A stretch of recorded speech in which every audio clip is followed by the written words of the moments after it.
Mesdames et messieurs, bonsoir. Ravi de vous retrouver sur votre télévision régionale Prestige TV. Il est 20h et merci de nous suivre pour être au diapason de l'actualité d'ici et d'ailleurs. Et vous avez raison, la grande édition.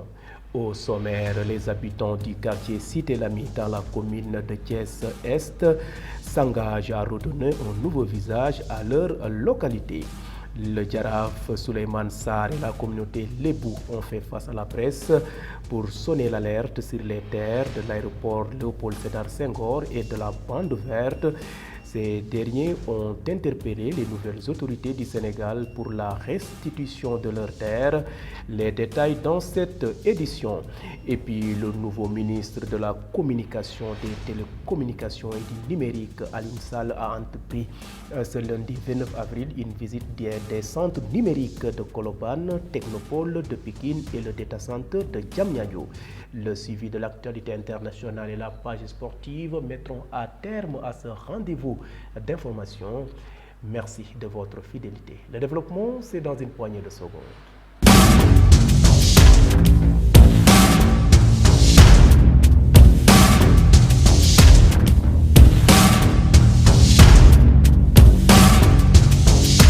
Bienvenue, démarrons ce rendez-vous d'actualité par le maire de la ville de Thiès et sous forme de brève illustrée.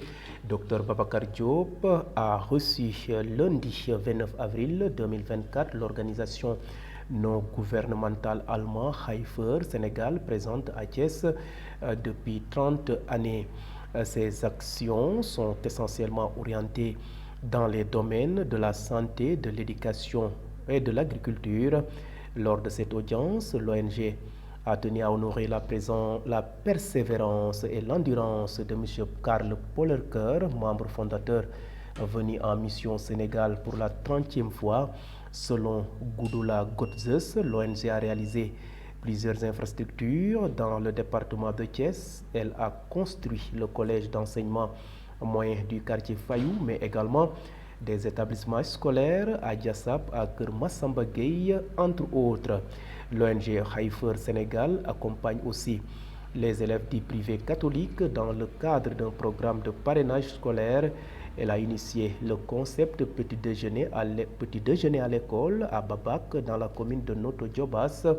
Dans le cadre de ces actions humanitaires, l'ONG a distribué 1000 sacs de riz à 1000 familles démunies afin de lutter contre la pauvreté en milieu rural. L'ONG Haifer Sénégal a manifesté à l'idylle de Thiès sa volonté d'ouvrir des perspectives de partenariat avec la mairie de ville. L'actualité se poursuit sous forme de brève. Les habitants du quartier Cité Lamy dans la commune de Thiès-Est s'engagent à redonner un nouveau visage à leur localité.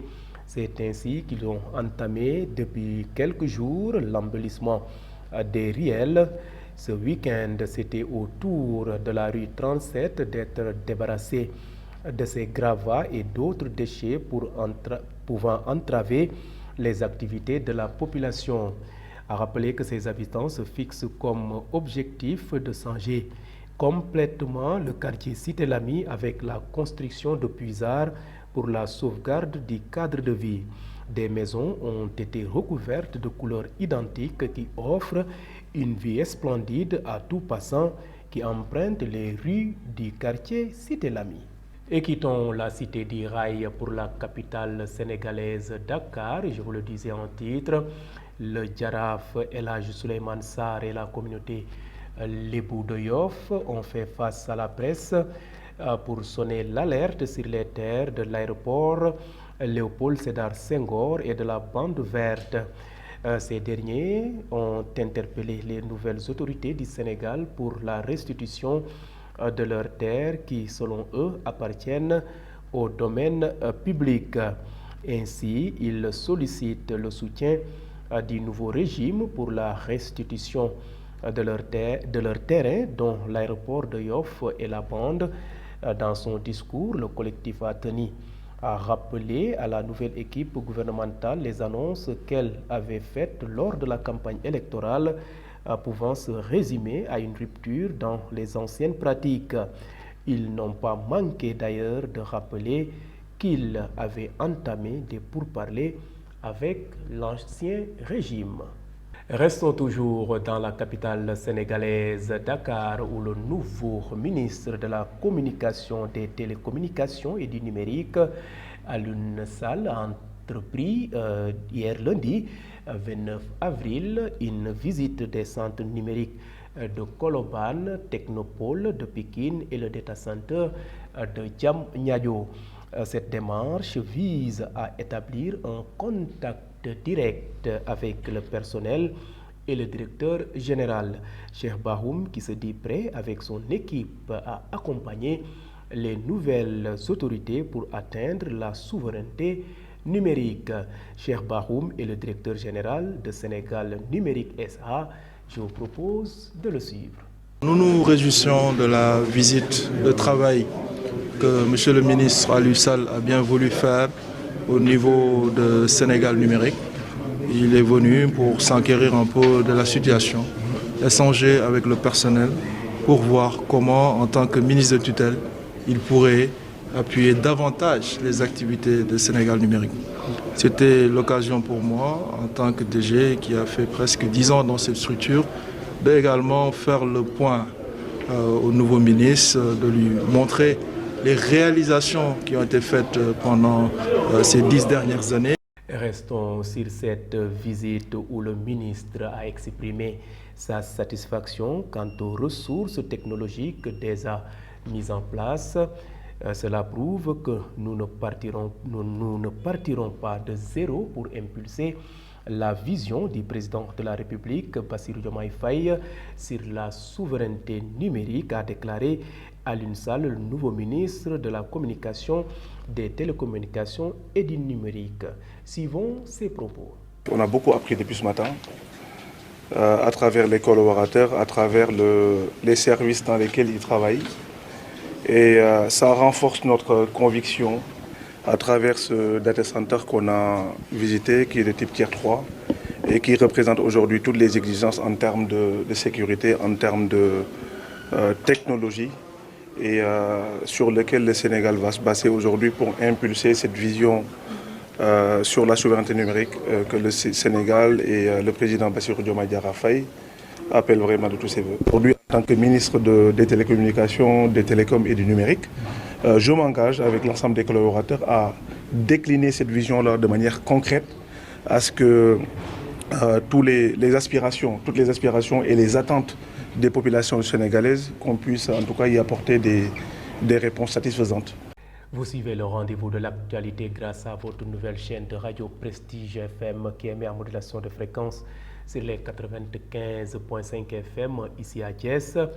Et parlons société dans cette édition et cap maintenant dans le département de Mbour où un atelier de partage du projet pour un Sénégal souverain, juste et prospère dans une Afrique de progrès s'est tenu du 29 au 30 avril 2024 à Somone. Présidé par Alioune Dione, ministre de la microfinance, de l'économie sociale et solidaire, cette rencontre s'inscrit dans un cadre d'orientation de politique sectorielle du département avec 3 axes majeurs. Dr Alioune Dione, le ministre de la microfinance, que je vous propose de suivre à l'issue de cette rencontre. Le projet a 3 orientations majeures, entre autres, qui concernent le secteur de la microfinance et de l'économie sociale et solidaire, à savoir la souveraineté économique, le développement endogène, l'unité nationale et les solidarités.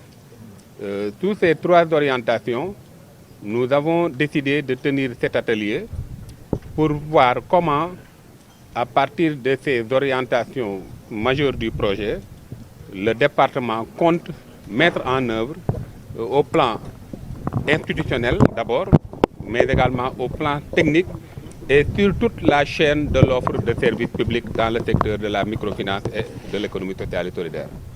Et pour ce faire, nous avons jugé nécessaire de tenir ce conclave pour avoir une même compréhension, comme vous le savez en matière de planification. Si les orientations sont claires et les aspects qui en émanent sont bien déclinés, il va être très facile de pouvoir réaliser ces orientations. C'est la raison pour laquelle nous avons pensé inviter toutes les parties prenantes du département et particulièrement ceux qui sont chargés du suivi, évaluation et de la planification pour ensemble réfléchir et voir comment mettre en œuvre ce nouveau paradigme.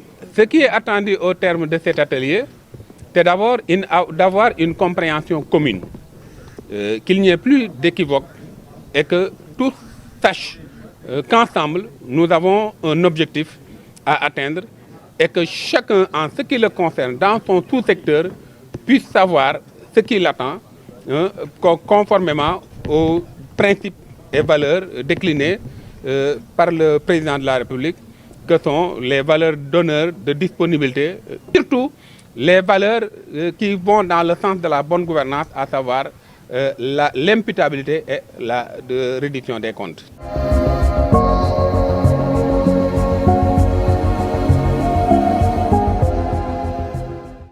À présent, place sur ce qui fait l'essentiel de l'actualité nationale de ce mardi. Le président de la République, son Excellence Bassirou Diomaye Faye, a effectué une visite officielle en Guinée-Bissau. Ceci fait partie des axes majeurs de l'actualité de chez nous. Mambiram Cissé Gaye.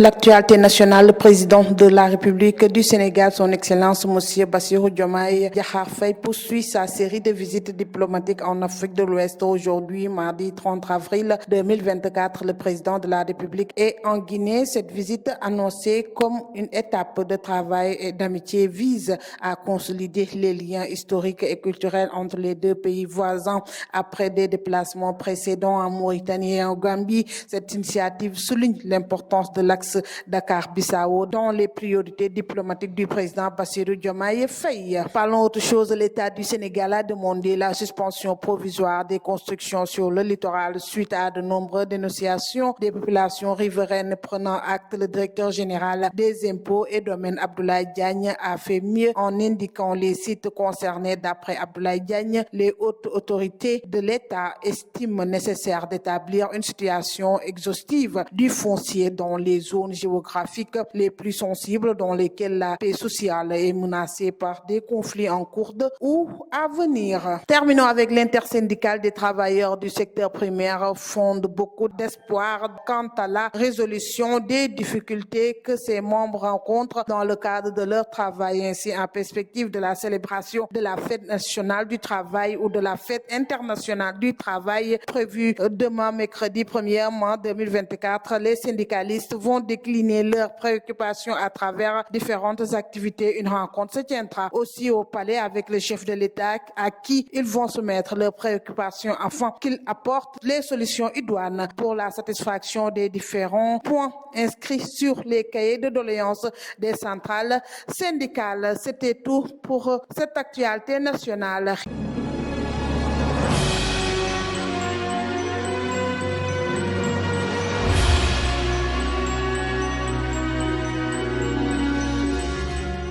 Et à présent, jetons un regard sur ce qui fait l'essentiel de l'actualité internationale. L'actualité internationale sur Prestige TV que nous démarrons au Soudan où la situation a été au cœur d'une réunion du Conseil de sécurité de l'ONU à New York, réunion à la demande du gouvernement soudanais qui accuse notamment les Émirats arabes unis de soutenir les paramilitaires des forces de soutien rapide contre lesquelles il est en guerre depuis plus d'1 an. Les membres du Conseil se sont dit inquiets de la situation sur le terrain, en particulier sur le plan humanitaire. El Fasher, capitale de la région du Darfour Nord, était jusqu'à il y a peu épargnée par la guerre qui oppose l'armée du général Burhan aux paramilitaires des FSR commandés par le général Hemeti. Mais depuis 2 semaines, les bombardements et les affrontements se rapprochent. Les membres du Conseil ont appelé les FSR à mettre fin au siège imposé à El Fasher. Restons toujours au Sahel. L'armée malienne a annoncé avoir tué Abou Houzeifa, surnommé Hugo. Cet important chef djihadiste de l'État islamique au Sahel a été tué au matin du dimanche 28 avril au cours d'une opération menée au sud-est d'Endeliman dans le nord, près de la frontière nigérienne. L'information avait commencé à circuler dimanche mais n'avait pas été confirmée de sources officielles. Pour l'armée malienne et ses supplétifs russes de Wagner, cette élimination est un succès incontestable. Bouclons ce rapide survol de l'actualité internationale en France à l'occasion des 60 ans de relations diplomatiques entre la France et la Chine. Le président Xi Jinping est attendu en France les 6 et 7 mai pour une visite d'État lors de laquelle Emmanuel Macron va lui demander à nouveau de contribuer à une résolution du conflit en Ukraine. Il s'agira du début de sa première tournée européenne depuis la pandémie de Covid-19. Xi Jinping doit atterrir à Paris dimanche 5 mai au soir avant d'enchaîner des étapes en Serbie puis en Hongrie où il est attendu du 8 au 10 mai, ont aussi confirmé lundi les autorités chinoises.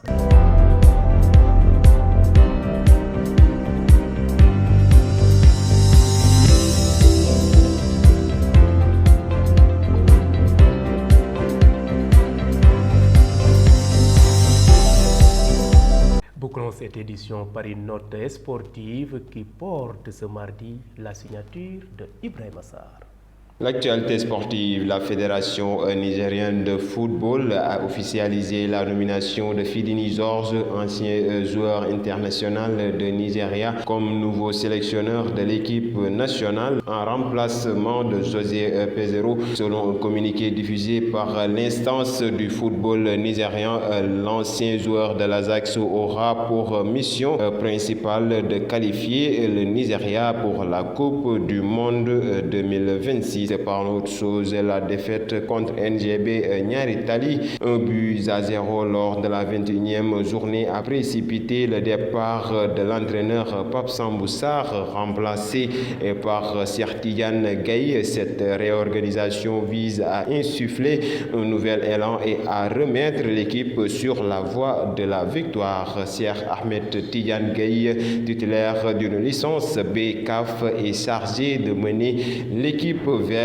la réussite. Amdi Moustapha Diop et Mamadou Niane assisteront Sergaï en tant qu'adjoint, tandis que Pape Omar Diop et Sersi prendront en charge la préparation des gardiens. Un autre changement majeur a été opéré au sein du staff technique avec l'arrivée de Gaoussou Dramé en tant que directeur technique. Et pour terminer, la Fédération sénégalaise de basketball a offert un montant de 1 million de francs CFA à l'AS Douanes qui va représenter le Sénégal à la saison 4 de la balle. Le président de la fédération a pris la parole après cette annonce. L'AS Douanes fait notre fierté en tant que dirigeant sénégalais. Elle représente notre basket sur le plan international. C'est sa 3e participation à la balle sur les 4 éditions. Donc il est de notre devoir de soutenir les efforts du club, surtout en cette période de préparation. C'était tout pour cette actualité sportive.